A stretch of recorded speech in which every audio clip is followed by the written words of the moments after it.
Welcome to another episode of Zombie Sewing Machines. Today we'll be looking at a Kenmore 158.48. This particular model was only made for a few years, between 1959 and 1962. They were made in Japan and badged with the Kenmore name, although I have seen pictures of other machines that look exactly the same with different badge, so I'm not sure if this was something that Kenmore made exclusively or if they bought it from some other manufacturer. It's part of the 158 series, which is an all-metal machine. No plastic parts on this bad boy, except for a couple little plastic bits there. Because of that, it's also incredibly heavy. This machine weighs about 39 pounds. That's without a case or pedal or anything, just the machine head itself. In contrast, I have a Singer 403A, which is a cast aluminum machine that weighs less than 20 pounds, 25 pounds. So this is a hunker of a machine, and because of that, it originally was sold in a cabinet, exclusively in a cabinet. So in the grand tradition of naming our sewing machines after the most popular girls' names of the time they were manufactured, I chose to name this machine Karen. Not just because Karen was a very popular name in 1961 when this machine was made, but because Karens are known for being a big, giant pain in the butt, and that is what this machine has been to me. But it's got some interesting features, and I'm going to go ahead and show those to you. The first is that this is a zigzag machine, so you can see you've got your zigzag widths here and here. This is the stitch length dial. This is the reverse button. This does not stay in. You have to push and hold it to reverse. Now, these are some confusing buttons here. We'll talk about these in a minute. This is the stitch width lock, and this is the stitch width gauge. So it's kind of confusing, but we'll get to there. Another couple of good things about this machine is it does have automatic feed dog drops. So if you're a free motion quilter or something like this, it might be a good machine for you. Feed dog drops simply with just a turn of that particular dial right there. The light goes on here, the button. It takes class 15 bobbins. So if you're in the market for those, that's the kind of bobbin you will use. This particular one I bought from the Shop Goodwill website for about, I think, $5 plus shipping, which, because it weighed so much, was surprisingly inexpensive. I'm amazed. Another interesting feature about this particular model of the Kenmores is that it does take decorative stitch cans here. And the ones that it does take are the small black, kind of oddly shaped ones. Not the nice ones that you see all the time, the green ones. This is a very particular model. I bought this machine, again, for $5 from the Shop Goodwill website, and it was kind of a mess. I'll get you some pictures to see that. But with a quick cleanup, really, just a big wipe down with some SMO on the outside, sewing machine oil, sorry, a new bobbin tire, a new belt. Originally it was a lug belt on this machine, but I do not like lug belts, so I put a leather belt on there. All right, as you can see, this machine has the original pedal and wires. I did clean all the connections, checked the cables for any wear. They were in really good shape. I did take apart the motor, which is a standard sewing machine motor, clean the commutator, just to make sure it wasn't going to short out on us or cause any fires or anything like that. Because with the vintage sewing machine, especially, you need to be careful that your electrics are all working. Okay, next we're going to go over winding the bobbin. It's fairly straightforward. Take a spool of thread here. This is your winding post. Thread goes on this way. I like to unwind my thread from the outside. I think it keeps it from tangling a little bit more than doing it from the inside, even though the machine manual expressly tells you to do it from the inside. I had no trouble winding my bobbins. Until, oops. So the Kenmore manual tells you that you're just supposed to wrap the thread around the bobbin a few times to secure it. Put it on here. Oop, our thing came out. on the bottom there. Let's tighten this up. Okay. Then we got to push this down. Conveniently, it tells you to push. That engages the bobbin automatic stop. Okay, so just like most machines, you have to disengage the needle by turning the clutch wheel. Okay, and we're gonna try to wind a little bit onto this bobbin.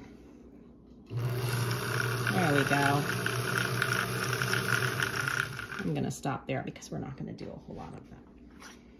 All right.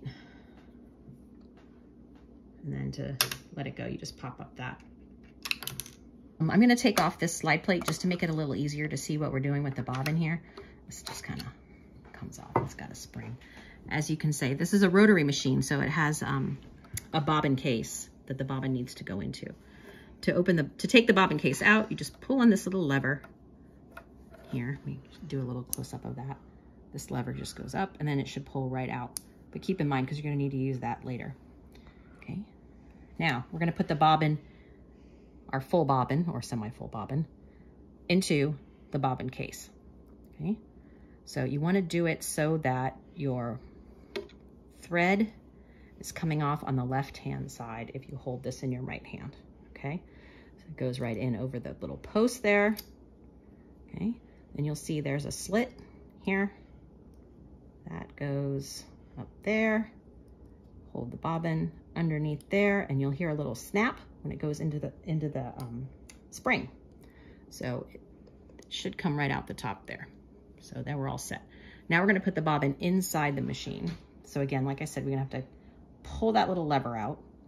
Now, if you look down here, you'll see there's a notch in the top of the machine there where you need to put that arm of that bobbin case, just like that. And when you release the lever, it should stay in. Okay, so that's your bobbin. That's in there completely well. Now we're gonna go ahead and thread the machine. All right, on to threading the upper thread. So we're gonna go ahead and start by putting the thread on the post. The manual will tell you that the thread should come off from the behind side. I like to have the thread come off from the front side because the next step, it's gonna go through this guide here. And because it's not in a cabinet, it has a tendency to jump around a little bit on the table. So I find that this helps keep the thread inside the thread guide. Okay, so that's the second thread guide. Then you want to take it here between the tension discs. Hold that. That's going to go up and over and through. There we go. Oops, I should have made sure this was all the way up.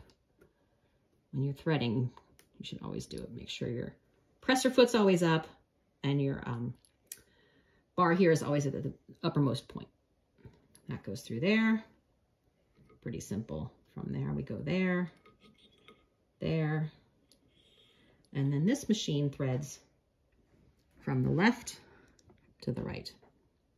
So I will be doing threading of the needle off stage with my nearsighted middle-aged eyes. So I got the needle threaded. I should have turned the light on first. This is the light switch. Just turn it to the right, goes right on. This is the original bulb in there. It still works, so I didn't change it. Next thing we're gonna do is pull up the bobbin thread.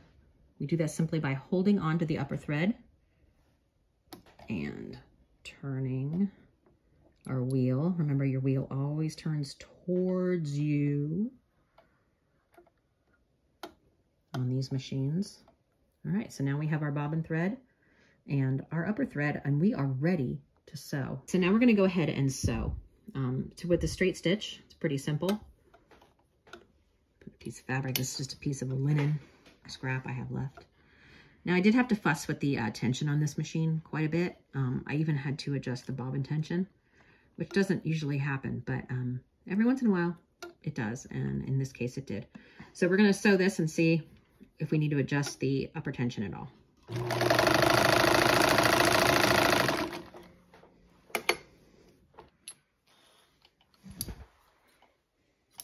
So let's take a look at these stitches.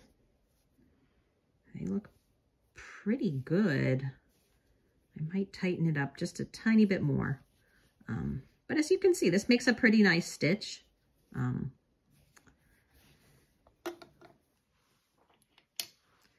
And we can make it longer or shorter using our stitch length dial here. And then we will go to zigzagging.